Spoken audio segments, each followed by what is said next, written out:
Good Monday morning of the 12th week of the year. Guess what? You notice the background is different. I'm at Bull Shoals Lake right now, sitting in a cabin. It's actually Friday morning, actually, and it's raining.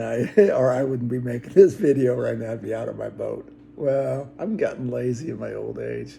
Now I think, before I used to get up at 4 and be out at 5. Now I get up at 7. Think, gee, I wonder if it's going to snow sometime in Alaska. Maybe I should go out. I'm getting lazy.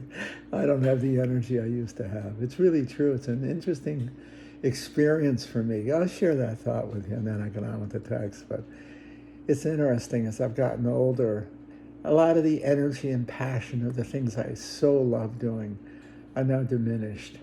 When I wrote to a friend of mine this morning, my little friend Sarah, I said to her, Sarah, I've gone from competitive fishing to aesthetic. If it's beautiful outside, I'm satisfied. I don't care whether I catch anything or not. And it's the truth. I think that's aging. I don't know what it is. The old passions go, the old drives. God, I used to be here for a week and I'd be out from dawn. Not even dawn. I'd go out in the night. and now I love the beauty of the place, and I love just being out there. Whether I catch anything or not, it's irrelevant to me. I think of my old friend Pete Ferriola.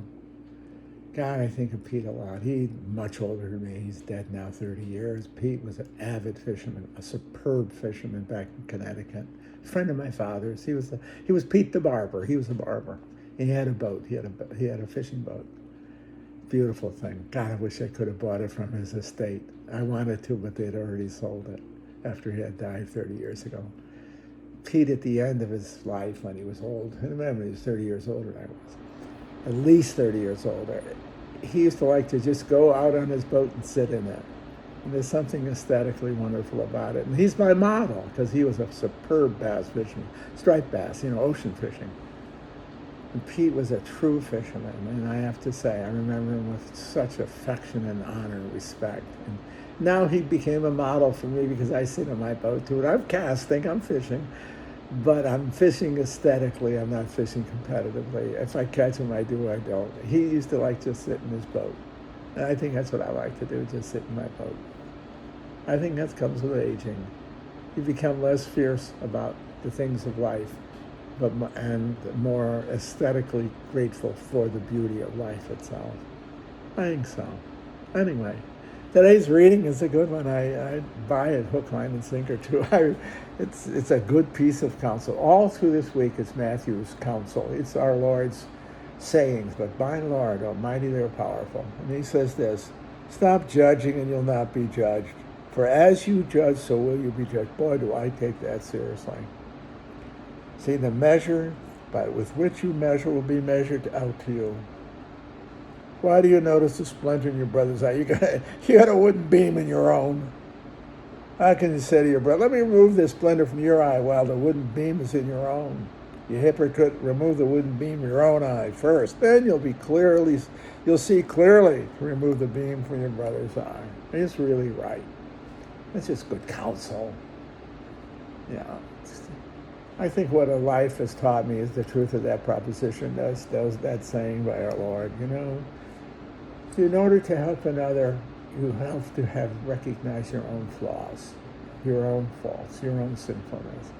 And once you accept and recognize your own sinfulness, you can look with compassion upon the sinfulness of someone else, rather than looking down upon them in judgmental form. I think of that. I remember one of the old priests in the monastery said a long time ago, it was 50, 60 years ago, I was in student life. He said, we're here to lift men's burdens, not load them up, not add it to their burdens. As a passionist and looking at the passion of Christ, he didn't judge his persecutors. He tried to heal them. He forgave the men who killed him. See, that's Christ, the passionate Christ on the cross is the model of all judgment. He heals through the beauty of his self-sacrifice. The beauty of his love is what heals the world. See? It's not his judgment on the world. And in many ways, I think Matthew was going after the Pharisees. He's talking to Jewish Christians. And the legal mentality. conformity to rules and laws. And the church fell into that equally. I think with again, a great monastery line. One time I heard that the Pharisees were the canon law was the revenge of the Pharisees on the church in many ways. I understand the role of canon law, church law. Of course, it's an institution that requires law and the lawyers, the interpreters of law. But once it entered into the moral arena, which it did through the confessional, it lost sight of the compassion of Christ and saw more of the Pharisaic judgment of sins, as it were, qualified and quantified. What did you do? How bad was it and how often? As opposed to the compassion of Christ. Instead of lifting men's burdens, it actually placed them in order to lift them, rather than seeing the suffering of Christ, even in the sinfulness of a human being. I mean that. In some ways, I'm glad that whole practice is gone of that kind of method of, I don't know, routine confession where people we trained their conscience to see heavy weights in what really were trivial matters. Minor issues became weighted. The Second Vatican Council did more to get rid of that mentality than anything else in many centuries. It moved us from, in a sense, the Pharisaism of canon law when it was misapplied and overly applied to the compassionate love of Christ on the cross. It freed us from law by giving us love. I mean that. It's John the 23rd. I think Francis. Every so often you see the desire to go back to the rigorism. I see it in some young people because it was one thing it was clear. Law is always clear. But is it real? Is the moral order and the Christian life a matter of conformity to rules? Or is it to live a life of compassionate love? I think it's the latter. It's the imitatio Christi, it's the imitation of Christ, not the Mosaic law that guides our lives. And that's why we judge not. See? Or judge with compassion, not rigor, and judge only to free with compassionate love. We have to call a spade a spade. Compassion doesn't mean you justify what is evil, but how you deal with evil, and especially the human heart, is not a matter of mere judgment, but of compassionate love that can be firm. Not because you're trying to conform to law, but to save a person from themselves. See? Christ calls us to life. He doesn't look the other way. He calls us from sinfulness to holiness, from death to life. And that's the truth.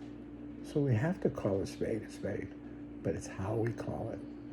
Not out of judgment, but out of compassion and love, beauty. We call each other to the beautiful, the good, the true, and the beautiful. Not merely to be saved from horror, but to be called into beauty and freedom and life. And I think that's the gospel. Christ calls us to life, not fear.